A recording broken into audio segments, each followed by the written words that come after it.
حبيبنا وشفينا سيدنا رسول الله صلى الله عليه وسلم وآله وأصحابه وأزواجه وإخوانه من الأنبياء والمرسلين ثم إلى أرواح مشايخنا ولآبائنا وأمهاتنا ولمن له حق علينا بأن الله يغفر لهم ويرحمهم ويهدي درجاتهم في الجنة وينفعنا بأسرارهم وأنوارهم وعلومهم وبركاتهم في الدين والدنيا والآخرة بسر الفاتحة. أعوذ بالله من الشيطان الرجيم. بسم الله الرحمن الرحيم. الحمد لله رب العالمين الرحمن الرحيم مالك يوم الدين إياك نعبد وإياك نستعين اهدنا الصراط المستقيم صراط الذين أنعمت عليهم غير المغضوب عليهم ولا الضالين آمين. أعوذ بالله من الشيطان الرجيم. بسم الله الرحمن الرحيم. ألم أعهد إليكم يا بني آدم ألا تعبدوا الشيطان إنه لكم عدو مبين وأن اعبدوني هذا صراط مستقيم ولقد أضل منكم جبلا كثيرا أفلم تكونوا تعقلون هذه جهنم التي كنتم توعدون اصلوها اليوم بما كنتم تكفرون اليوم نختم على أفواههم وتكلمنا أيديهم وتشهد أرجلهم بما كانوا يكسبون. Alhamdulillah, puji syukur kehadirat Allah Subhanahu wa Ta'ala. Salawat dan salam kita haturkan kepada baginda besar Nabi Agung Nabi Muhammad sallallahu alaihi wasallam. Masyarul hadirin wal hadirat jamaah yang dirahmati oleh Allah, kita sambung kajian daripada pembacaan tafsir surat Yasin, yang mana alhamdulillah pagi hari ini kita berada di ayat ke-60 dari surat Yasin, yaitu ayat yang berbunyi alam a'had ilaikum ya bani adama alla ta'budu syaitan innahu lakum aduwwum mubin. Ini ayat di pertemuan kemarin sempat sedikit kita bahas, cuman karena ada kaitannya dengan ayat berikutnya, yaitu ayat yang berbunyi wa anibuduni hada siratum mustaqim, maka harus kita ulang agar maknanya nyambung, nyambung. Di ayat ke-60 dari surat Yasin, Allah Subhanahu wa Ta'ala berfirman mengajak daripada orang-orang yang sesat, mengajak bicara orang-orang yang sesat, yang tidak beriman kepada Allah Subhanahu wa Ta'ala, yang tidak patuh kepada Allah. Kata Allah Subhanahu wa Ta'ala, bukankah aku sudah perintahkan kalian? Bukankah alam a'had ilaikum? Bukankah aku sudah perintahkan kepada kalian, ya bani Adam, wahai anak keturunan Adam. Perintah Allah Subhanahu wa Ta'ala melalui utusan-utusan Allah Subhanahu wa Ta'ala. Setiap utusan yang Allah utus, pasti pertama kali yang didakwai, yang diajak oleh mereka adalah mengesahkan Allah Subhanahu wa Ta'ala dan iman dengan hari akhir, iman dengan semua yang dibawa oleh utusan tersebut. Ini dakwah pertama setiap utusan Allah. Urusan sholat, puasa, zakat, wajib-wajib yang lain atau haram-haram yang lain itu kedua atau tahapan berikutnya. Tahapan pertama pasti diajak setiap umat yang diutus kepadanya utusan dari Allah, Rasul, maka ajakan pertama, tahapan pertama pasti untuk mengesahkan Allah Subhanahu wa Ta'ala. Ya, makanya kalau kita ketemu dengan orang, kerabat kita, kawan kita misalkan, dia tadi ngomong ke kita, ingin masuk ke dalam agama Islam, langsung cepat-cepat perintahkan dia untuk, ajak dia untuk mengucapkan 2 kalimat syahadat. Urusan belajar sholat, belajar puasa, wudhu, dan yang lain itu nanti. Yang penting ucapkan dulu dua kalimat syahadat, ucapkan kalimat tauhid, la ilaha illallah Muhammadur Rasulullah, agar dia selamat, tidak kekal abadi di nerakanya Allah Subhanahu wa taala. Jadi Allah peringatkan sudah. Kata Allah, bukankah aku sudah peringatkan kepada kalian melalui utusan-utusanku. Berarti mafhumnya yang bisa kita pahami di sini, ini sempat kita kaji kemarin, kalau misalkan satu umat, kelompok dari umat manusia, tidak sampai kepadanya peringatan dari Allah, tidak sampai kepadanya utusan dari Allah, maka kelompok tersebut sesesat apapun mereka akan selamat tidak masuk nerakanya Allah Subhanahu wa taala. Karena Allah tidak mungkin mengazab satu kaum kecuali kaum tersebut sudah diperingati, sudah ditegur oleh Allah Subhanahu wa taala. Allah ta'budu syaitan, bahwasanya utusan-utusanku sudah memperingati kalian wahai Bani Adam untuk tidak menyembah setan. Maksud nyembah setan di sini patuh kepada setan. Maksud patuh kepada setan yaitu mengikuti godaan setan. Karena kalau kita perhatikan, semua yang mengaku ada Tuhan, itu pasti ngakunya Tuhannya bukan setan. Pasti ngakunya Tuhannya bukan setan. Yang menesakan atau mengagungkan setan, itu biasanya, kalau dilihat dari hadis-hadis Nabi Muhammad SAW, dari sejarah, itu adalah as-saharah, para dukun. Dukun-dukun itu budaknya setan. Dukun-dukun kerjasama dengan setan, tapi tidak menyembah setan. Jadi maksud Allah ta'budu syaitan, jangan kalian menyembah setan, maksudnya jangan patuhi setan. Soalnya kalau ada orang yang ngomong, oh berarti Allah ini yang larang cuma nyembah setan. Aku tidak nyembah setan. Nyembahnya Allah. Tapi maksiat terus. Itu sama dengan nyembah setan. Nah, jadi maksud jangan menyembah setan di sini, jangan mengikuti tipu daya setan. Kalau kita perhatikan setiap agama yang mengaku dan memiliki Tuhannya masing-masing, itu pengakuan mereka Tuhan mereka bukan setan. Malah kalau diomongi, ngapui kau nyembah setan, Tuhan aku bukan setan. Dan ini Allah ceritakan salah satu contohnya di Al-Quran ketika orang kafir Mekah, musyrikin Mekah, diajak sama Nabi untuk menesahkan Allah, dan ditegur sama Nabi, kenapa kalian menyembah berhala? Mereka jawab, ma na'buduhum, ini Allah ceritakan di awal surat Az-Zumar. Ma na'buduhum illa liuqarribuna ilallahi zulfa. Kami nyembah mereka berhala ini untuk mendekatkan kami kepada Allah. Jadi masih ngakunya bukan nyembah setan. Dak kati yang galak ngaku nyembah setan. Dak kati yang galak ngaku nyembah setan. Jadi nama setan ini nama yang serem untuk semua umat, untuk semua keyakinan. Padahal banyak yang jadi budak dan hambanya setan. Makanya maksud di sini Allah ta'budu syaitan, ay la tuti'uh. Jangan kalian patuhi setan. Bukan jangan kalian sembah setan.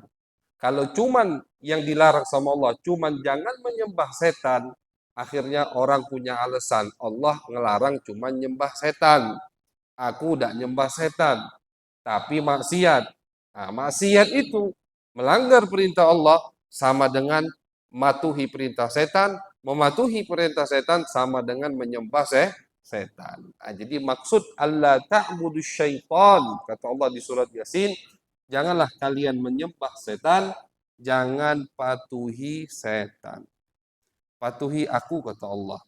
Innahu lakum aduwwum mubin. Sesungguhnya setan itu adalah musuh buyut kalian. Musuh bebuyut kalian. Kita sebutkan di pertemuan kemarin, kenapa Allah sebutkan setan itu musuh kalian? Bukan Allah sebutkan setan itu makhluk yang aku laknat, bukan. Bukan Allah juga tidak menyebutkan setan itu makhluk yang paling sombong, tidak.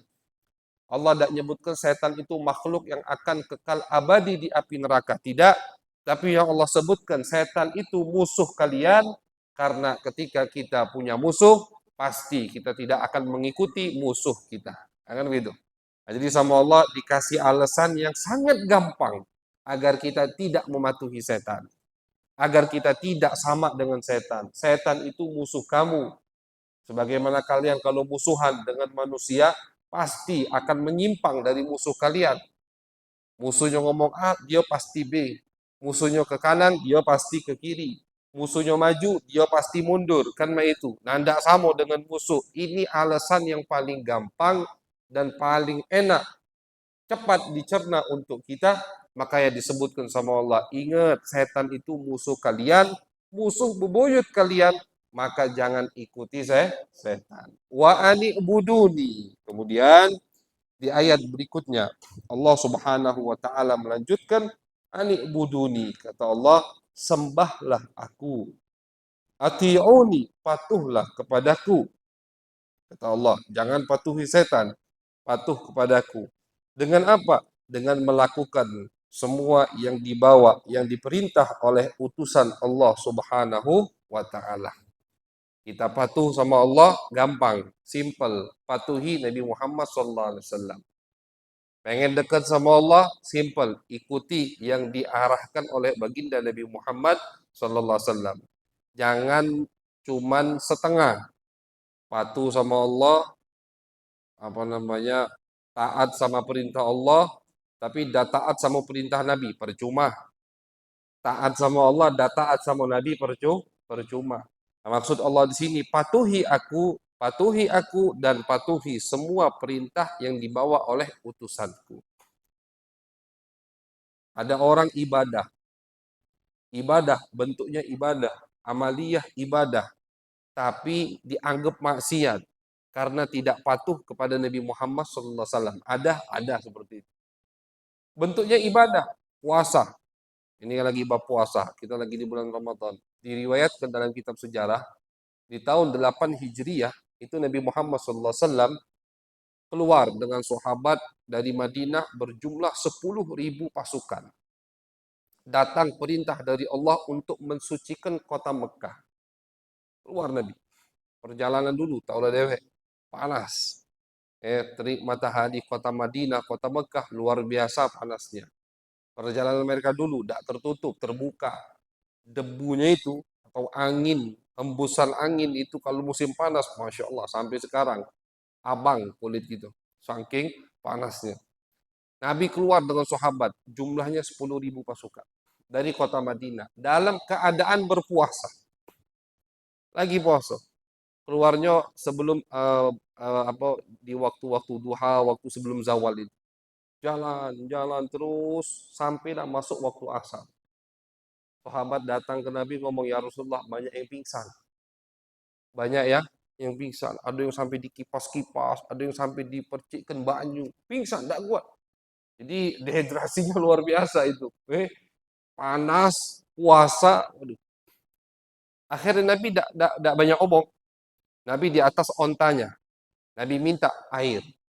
Kata Nabi, ambilkan air. Diambil oleh sahabat air, dikasihkan ke Nabi, Nabi minum di atas ontanya. Ini sudah masuk waktu asar. Artinya sudah tidak lama lagi waktu buka. Cuman karena Nabi melihat banyak yang tersiksa dengan ibadah puasa, akhirnya kata Nabi, batal. Tidak boleh dipaksakan. Kita musafir, kan begitu. Kita musafir di tengah perjalanan sampai pingsan karena puasa, batal. Tidak apa-apa.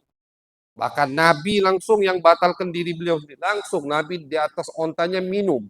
Dilihat semua oleh sahabat. Biar ditiru sama sahabat. Kebanyakan batal. Jenggot Nabi batal juga. Karena ini pasti keringanan dari Allah, keringanan dari Nabi Muhammad SAW. Nah, cuman ada beberapa orang dari sahabat yang masih memaksakan ingin puasa. Tanggung. Misalkan. Daripada utang, dia ngasuh masih kuat, tanggung. Puasa lanjut. Masih memaksakan puasa, akhirnya sampailah cerita mereka kepada Nabi. Masih ada ya Rasulullah yang tetap nak puasa. Kata Nabi, ulaika al-usah. Mereka adalah orang yang sedang bermaksiat. Mereka ahli maksiat. Mereka lagi maksiat, padahal puasa. Puasa. puasa wajib Ramadan, perintah Allah. Tapi karena tidak mengikuti perintah Nabi Muhammad sallallahu alaihi wasallam, dianggap maksiat, bukan dianggap ibadah. Nah, jadi semua perintah Nabi itu pasti akan sinkron dengan semua perintah Allah. May yuti'ir rasul faqad ata Allah, di ayat lain. Allah sebutkan, yang taat sama Rasul Nabi Muhammad pasti taat sama Allah. Tidak boleh dipilih-pilih, tidak boleh. Nah, jadi lagi puasa mereka, bahkan mungkin kalau dibanding dengan kita, puasanya jauh besaran mereka pahalanya karena masyakohnya, susahnya luar biasa. Tapi dianggap maksiat karena tidak mengikuti arahan baginda Nabi Muhammad sallallahu alaihi wasallam. Nah, jadi wa'ani buduni, sembahlah aku, esakan aku, kata Allah, patuhi perintahku. Dan ketika Allah memerintahkan kita untuk patuh kepadanya, berarti patuh kepada semua yang dibawa oleh baginda Nabi Muhammad sallallahu alaihi wasallam. Wa anibuduni hada siratum mustaqim. Kata Allah Subhanahu wa taala, patuhlah padaku, sembahlah aku, hada siratum mustaqim, karena patuh kepadaku adalah jalan yang lurus, jalan yang benar, yang akan menyampaikan kalian ke tujuan utama kalian, yaitu surganya Allah Subhanahu wa taala. Jadi Allah di sini mengingatkan kita ini semua musafir. Kita ini semua musafir. Kenapa Allah katakan sembahlah aku? Karena jalan ini adalah jalan yang lurus. Apa kaitannya nyembah Allah, patuh sama Allah dengan jalan yang benar, jalan yang tepat, jalan yang lurus? Nah, ulama mengatakan di sini Allah Subhanahu wa taala mengingatkan bahwasanya kita semua yang hidup di dunia ini musafir. Ditafsiri oleh Nabi Muhammad SAW. Dalam hadis beliau mengatakan, kita ini hidup di dunia, kata Nabi, karakibin istadhalla tahta syajarah. Kita hidup di dunia ini, kata Nabi, seperti kita di tengah perjalanan, hidup kita di dunia seperti di tengah perjalanan, kepanasan, nyari tempat berteduh. Kalau kalau Nabi diumpamakan dulu dengan pohon, ya karena dulu kata rest area, kata rest area, kata pom, kata tempat restoran, asik. Nabi umpamakan dengan pohon. Ya kalau sekarang dengan rest area. Orang mudik dari Palembang mau ke Lampung atau mau ke Jakarta, stop di rest area. Apa ada yang stop di rest area sehari semalam? Kan nanti. Stop di rest area hanya untuk menyelesaikan hajatnya. Untuk ke toilet, ke musola, makan, isi bensin, lanjut habis itu. Nah, kata Nabi, kita hidup di dunia seperti itu. Dari singkatnya dan tugas-tugasnya kita. Lanjut jalan kita. Kemana tujuan utama kita? Surganya Allah Subhanahu wa taala. Itu tujuan utama kita. Hidup di dunia itu bukan tujuan utama kita. Nah, makanya ulama Sufia mengatakan, makmurkan rumah kalian yang betul akan menjadi rumah kalian, yaitu rumah kalian yang abadi di surganya Allah. Jangan sibuk memakmurkan kehidupan rumah kalian di dunia, tapi rumah kalian yang sebetulnya akan kalian miliki, kalian tidak makmurkan. Tidak kalian siapkan. Nah, makanya di sini Allah ingatkan. Kata Allah, patuhlah kepadaku, inilah jalan yang benar untuk kalian sampai pada tujuan kalian, yaitu masuk surganya Allah Subhanahu wa taala. Wa anibuduni hadza siratum mustaqim. Walaqad adalla minkum jibillan katsiran afalam takunu ta'qilun. Allah balik lagi ke masalah setan. Atau Allah, iblis itu dan anggotanya setan itu sudah banyak menyesatkan umat manusia dari golongan kalian. Jibillan itu umat yang banyak, katsiran. Iblis atau setan itu sudah banyak menyesatkan kalian. Apakah kalian tidak mengambil pelajaran dari yang sudah-sudah? Nah, jadi ini ayat itu untuk setiap umat di setiap masa. Kita sekarang kena khitab, kena ajakan omongan ini dari Allah. Kata Allah, jangan patuhi setan. Setan itu sudah banyak menyesatkan umat sebelum kalian. Wahai manusia yang hidup di tahun 2026. Setan dari zaman Nabi Adam, dari putra-putra Nabi Adam itu sudah berusaha untuk menyesatkan mereka. Sampai sekarang itu berapa juta umat manusia yang sudah disesatkan sama setan. Afalam takunu ta'qilun? Apakah kalian tidak ngambil pelajaran dari itu? Karena sesungguhnya ada pepatah Arab yang mengatakan as-sa'idu man wa'idha bighairih. Orang yang bahagia adalah orang yang dinasehati melalui orang lain. Itu wong yang bahagia, artinya wong yang Allah berikan nikmat yang besar. Dikasih nasihat dari wong lain. Contoh, ada orang tidak pernah puasa. Akhirnya Allah kasih dia musibah, Allah kasih dia penyakit. Ada orang tidak pernah mengeluarkan zakat, misalkan contoh. Allah miskinkan dia. Allah tidak berkahi hartanya, misalkan. Ini contoh untuk siapa? Ibrah untuk semua yang ada di sekitarnya. Ini termasuk nikmat dari Allah. Ketika kita melihat ada orang yang Allah tidak boleh kita senang. Kalau senang tidak boleh. Senang mau dapat musibah, alhamdulillah. Kalau yang dapat musibah bukan aku, jangan. Tidak boleh. Cuman ambil pelajaran dari semua yang terjadi di sekeliling kita. Baik pelajaran kan? Karena orang yang bisa mengambil pelajaran dari yang ada di sekitarnya, itu kata ulama orang yang as-sa'id, orang yang bahagia. Jadi jangan cek ini. Ngapa? Agak cek ini. Jangan cek ini, agak cek. Jangan. Nah, ini Allah aja di dalam Al-Qur'an. Kata Allah, wahai bani Adam, setan itu udah banyak menyesatkan orang sebelum kalian. Apakah kalian tidak ngambil pelajaran dari itu? Untuk yakin setan itu musuh kalian. Untuk yakin jangan terjatuh dalam tipu daya setan.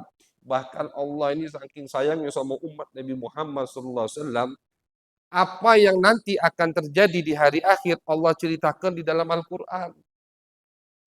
Apa yang terjadi di hari akhir ketika nanti Allah ceritakan dalam Al-Quran. Manusia yang kena tipu daya setan itu nuntut ke setan. Nuntut. Kan setan juga kan dibangkitkan sama Allah di padang mahsyar. Iblis dan anak buahnya setan. Nah yang ahli maksiat, orang-orang kafir, nuntut ke setan. Gara-gara kau. Gara-gara, macam-macam lah. Mana pertanggungjawabanmu? Kami nuruti kau. Di situ setan angkat tangan. Kata setan, aku tidak maksa kamu. Tidak maksa. Memang setan tidak punya hak untuk memaksa. Cuman punya hak untuk menggoda. Itu kan setan. Setan tidak punya hak untuk memaksa. Al-Qahhar huwallah. Yang bisa memaksa kita untuk melakukan apapun itu Allah. Baik memaksa kita melakukan amal baik atau memaksa kita melakukan maksiat itu Allah. Kalau Allah sudah mau menginginkan satu hamba beramal baik, mau sejuta orang yang menghambatnya, ini wong pasti beramal baik. Dari sifat Allah, dari nama Allah Al-Qahhar. Zat yang maha memaksa. Kalau Allah menginginkan ini hamba maksiat, nak 1000 sejuta ustadz kiai nasihatinya, dah bakal mempan. Kenapa? Karena Allah sudah inginkan dia untuk bermaksiat. Qahhar. Qahhar itu daripada Asmaul Husna. Artinya zat yang punya hak, punya wewenang untuk memaksa hambanya. Baik maksa amal baik atau maksa amal jelek. Setan tidak punya hak itu. Tidak punya wewenang itu. Setan itu cuma punya hak untuk menggoda. Di Al-Quran, setan dewe yang ceritakan, maaf, Allah menceritakan apa yang diucapkan oleh setan. Anzirni ila yaumi yub'atsun. Ya Allah, berikan aku keabadian sampai nanti hari kiamat. Pas setan nak diusir sama Allah. Kata Allah, lajulah. Demi Allah, demi zatmu ya Allah, fala udillannahum wala umanniyannahum. Aku akan nyesatkan mereka. Aku akan bikin mereka punya angan-angan yang panjang. Aku akan macam-macam. La'atiyannahum min baini aydihim wa an aymanihim wa an syama'ilihim, min baini aydihim min khalfihim wa an aymanihim wa an syama'ilihim. Aku akan goda mereka dari depan, dari belakang, dari kanan, dari kiri, dari semua aspek. Semua penjuru kita akan digoda oleh setan. Cuman digoda. Makanya ketika umat manusia yang tergoda dengan godaan setan minta pertanggungjawaban kalau di hari kiamat sama iblis dan setan, mereka angkat tangan. Aku tidak maksud kalian. Allah katakan di Al-Quran, qad tabayyana rusydu minal ghai. Sudah jelas mana yang benar, mana yang salah. Kalian punya akal, kalian punya hak untuk memilih. Aku cuma menggoda. Kalian yang tergoda. Angkat tangan setan. Nah ini, Allah udah ceritakan di dalam Al-Quran. Artinya apa? Ini bisa jadi obat, tambahan apa namanya resep buat kita agar tidak patuh dengan setan. Karena ketika kita mengikuti setan, ujung-ujungnya pasti dikhianati. Allah kan sebutkan di Al-Quran, setan itu akan berkhianat pada kalian. Di dunia ngakunya kawan, ngakunya teman, ngakunya baik. Pas di akhirat dia berkhianat sama kamu. Allah ceritakan itu di Al-Quran. Nah, jadi di surat Yasin Allah sebutkan setan itu musuh kalian. Dan musuh adalah orang yang paling harus kalian jauhi, paling kalian tidak patuhi.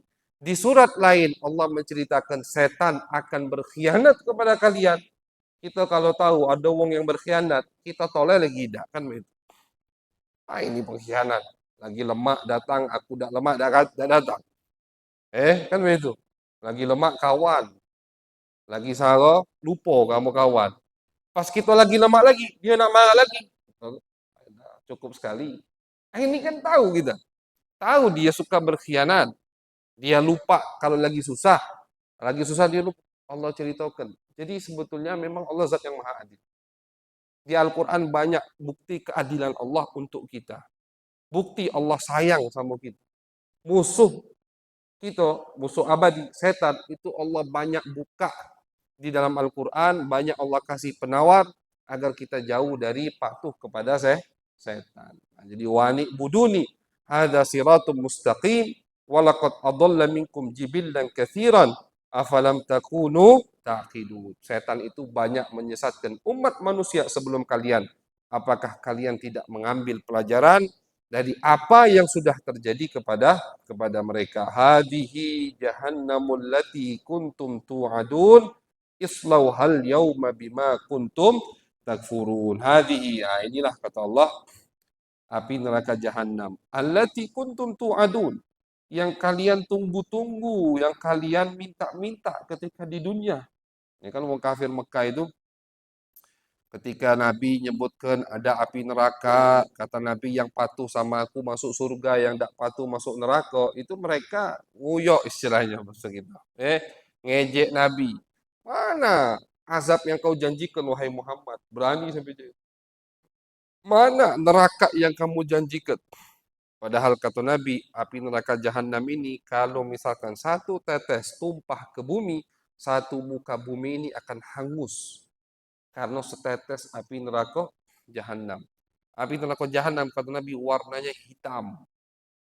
Api bukan warnanya abang atau biru lagi, hitam. Kata Nabi Allah udah panasi. Pendapat yang sahih, yang muktamad, yang dipilih oleh banyak ahlu sunnah wal jamaah, surga neraka itu sudah ada. Sudah ada dari sekarang. Banyak dalil-dalilnya. Salah satunya Nabi banyak menyebutkan sifat-sifat neraka. Kata Nabi, api neraka jahanam itu Allah panasi dari warnanya biru dulu, kalau tidak salah, apa merah dulu. Tahapan api itu merah dulu. Ribuan tahun kata Nabi, Allah panasi. Udah diangeti sama Allah. Sampai berubah jadi biru. Terus dipanasi sama Allah. Sampai berubah jadi hitam. Pernah Nabi yang mau sahabat lagi duduk. Allah bukakan hijab telinga mereka. Tiba-tiba dengar bunyi dum itu, macam batu nyampah. Mereka lagi sama Nabi, makanya Allah bukakan hijab mereka. Kata Nabi, dengar tak tadi kalian suara itu? Dengar ya Rasulullah. Kata Nabi, itu adalah batu yang yang Allah lemparkan ke api neraka jahanam sudah 70.000 tahun yang lalu, baru nyampak sekarang. Saking dalamnya api neraka jahanam. Nauzubillah. Makanya minta sama Allah selamat dari api neraka jahanam. Minta sama Allah untuk tidak dihisap, minta sama Allah untuk langsung masuk surganya Allah. Itu yang lemah udah. Jangan tidak apa-apa, dicuci dulu, dicicip hidup. Jangan, tidak lemak. Nabi pernah Nabi pernah nyebutkan paling ringan siksaan di neraka jahanam itu kata Nabi adalah orang yang dipakaikan sendal. Sendal ini udah dipanasi di api neraka jahanam. Pas dia maki sendal itu ubur-uburnya mendidih kata Nabi. Baru dia pakai otaknya itu langsung mendidih. Saking panasnya. Dan jangan kita kira wong yang masuk neraka badannya, fisiknya, tubuhnya, ukurannya di dunia ini tidak. Kalau tubuhnya kayak di dunia ini ya kena kena hawanya be gosong langsung. Kata Nabi Muhammad SAW, jempolnya itu seperti gunung Uhud. Jempol kaki.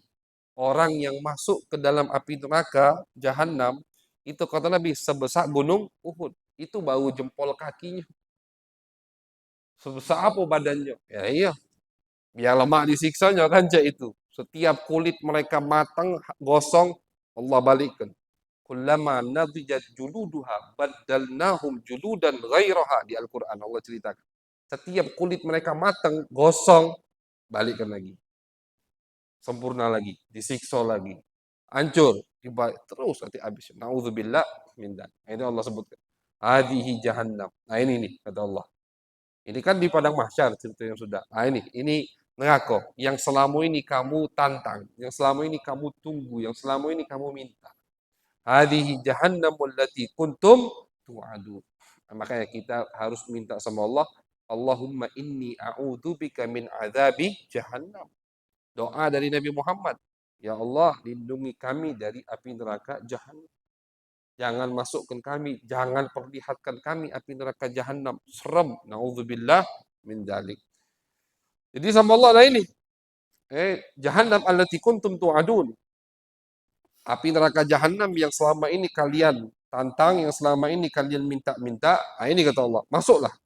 Islauha al-yaum bima kuntum takfurun. Rasakan api neraka jahanam ini hari ini kata Allah. Rasakan. Sekali lagi al-yaum. Banyak di ayat-ayat surat Yasin ini ketika Allah menceritakan di waktu di padang mahsyar itu pasti pakai kalimat al-yaum. Tidak pakai kalimat al-lail, malam, tidak. Pakai kalimat al-yaum. Artinya tadi pendapat sebagian ulama bahwasanya di padang mahsyar atau di surga nanti tidak ada malam. Waktu itu siang terus. Waktu siang terus. Kita tidak ngantuk. Tidurnya itu bukan karena butuh. Kalau di dunia kita butuh untuk istirahat. Butuh untuk tidur. Butuh tidur, itu sakit. Kalau di surga tidak. Tidurnya kita bukan karena butuh. Makannya kita bukan karena lapar. Minumnya kita bukan karena haus. Semua karena nikmat dari Allah Subhanahu wa taala. Islauhal yauma bima kuntum takfurun. Kata Allah Subhanahu wa taala, rasakan api neraka jahanam ini balasan dari kekafiran kalian. Dari kafir, kekufuran kalian. Bukan kafir hanya tidak menyembah Allah, tapi kafir di sini maksudnya tidak mensyukuri nikmat Allah Subhanahu wa taala. Jadi Allah ingatkan lagi, kamu merasakan api neraka jahanam ini karena kufur nikmat, tidak syukur nikmat Allah. Kalau kita kaitkan dengan ayat-ayat sebelumnya, dengan semua ayat di Al-Quran, betul memang itulah tujuan setan untuk menjadikan umat manusia banyak yang kufur nikmat Allah Subhanahu wa taala. Ya kan? Wa qalilum min ibadiyah asyakur. Kata Allah, sedikit sekali hambaku yang pandai bersyukur. Di ayat lain, ketika iblis dikasih wewenang sama Allah untuk menggoda Bani Adam, apa kata iblis? Wala tajidu aktsarahum syakirin. Kamu ya Allah akan mendapati dari Bani Adam orang-orang yang banyak tidak pandai bersyukur. Banyak yang bukan masalah sholat, bukan masalah puasa yang diancam sama iblis, bukan masalah zakat, bukan. Yang diancam atau yang jadi planning atau tujuan utama iblis menjadikan Bani Adam tidak pandai bersyukur kepada Allah Subhanahu wa taala. Karena ketika orang tidak bersyukur kepada Allah, udah gampang dak sholat, gampang dak puasa, gampang dak zakat, gampang maksiat. Apa namanya? Pokok masalahnya, titik penyebabnya karena kufur nikmat Allah Subhanahu wa taala. Ini ini apa namanya? Masalah yang sangat serius. Bahkan ketika Nabi Muhammad SAW sebagai penutup, ketika Nabi Muhammad SAW mengatakan, ini Nabi di hadapan para wanita. Kata Nabi, wahai para wanita, tasaddaqna. Banyaklah kalian itu bersedekah. Kenapa ya Rasulullah? Karena aku melihat paling banyak penduduk neraka itu adalah wanita. Ditanya sama apa? Sama sama ngaku ya Rasulullah. Kenapa banyak penduduk apa namanya neraka wanita? Likufrihinna. Kata Nabi, karena kufurnya mereka. Tanya lagi sahabat, ayakfurna billah, apakah kufur kepada Allah? Bukan. Kufur nikmat. Kufur nikmat. Kufur nikmat Allah, kufur nikmat lakinya. Kufur nikmat lakinya. Kata Nabi, betina itu galak kalau tidak diinjuk sekali, padahal sebelumnya 9 kali diinjuk, pas yang ke-10 minta tidak diinjuk, ngomong ke lakinya, kau ini tidak pernah injuk aku. Kalau itu. Diajak makan malam misalkan, nolak lakinya malam ini, lesu lagi. Oh, tidak pernah ngajak aku dinner, padahal sebelumnya 10 kali diajak terus, diyokan terus. Itu kata Nabi, sifat watak tabiat asli perempuan. Makanya mereka banyak di dalam neraka. Ini kata Nabi Muhammad SAW. Ini bukan untuk semua wanita. Nah, jadi apa namanya pokok dari tujuan utama setan yang akan dia lakukan kepada Bani Adam adalah menjadikan kita hamba yang tidak bersyukur. Makanya Allah ingatkan di sini, islauhal yauma bima kuntum takfurun. Kata Allah, nah rasakan ini api neraka jahanam karena kalian tidak pandai mensyukuri nikmat-nikmat yang sudah aku berikan. Nauzubillah min dzalik. Mudah-mudahan kita semua yang hadir termasuk daripada hamba-hamba Allah yang pandai bersyukur. Pandai bersyukur atas semua nikmat yang Allah berikan. Baik nikmat tadi nikmat duniawi atau nikmat tadi nikmat ukhrawi. Nikmat tadi nikmat zahir atau nikmat tadi nikmat batin. Pokoknya mudah-mudahan kita semua jadi hamba yang bisa mensyukuri semua nikmat Allah. Nikmat besar, nikmat kecil, semua nikmat yang Allah berikan kepada kita. Mudah-mudahan kita bisa mensyukurinya sehingga kita akan dijauhkan dari api neraka. Karena kan mafhum pemahaman dari ayat ini yang masuk neraka yang tidak bersyukur. Kebalikannya, yang pandai bersyukur, insya Allah jauh dari api neraka jahanam. Ini kayak janji dari Allah. Kenapa mereka masuk api neraka jahanam yang di ayat ini? Bima kuntum takfurun. Karena kalian tidak syukur nikmat. Berarti kebalikannya, kalau kalian pandai bersyukur nikmat Allah, jauh dari api neraka jahanam. Mudah-mudahan kita termasuk hamba-hamba tersebut yang jauh dari api neraka jahanam. Amin ya rabbal alamin. Allahumma aghdina bil ilm wa zayyinna bil hilm wa akrimna bit taqwa wa jammilna bil afiyah.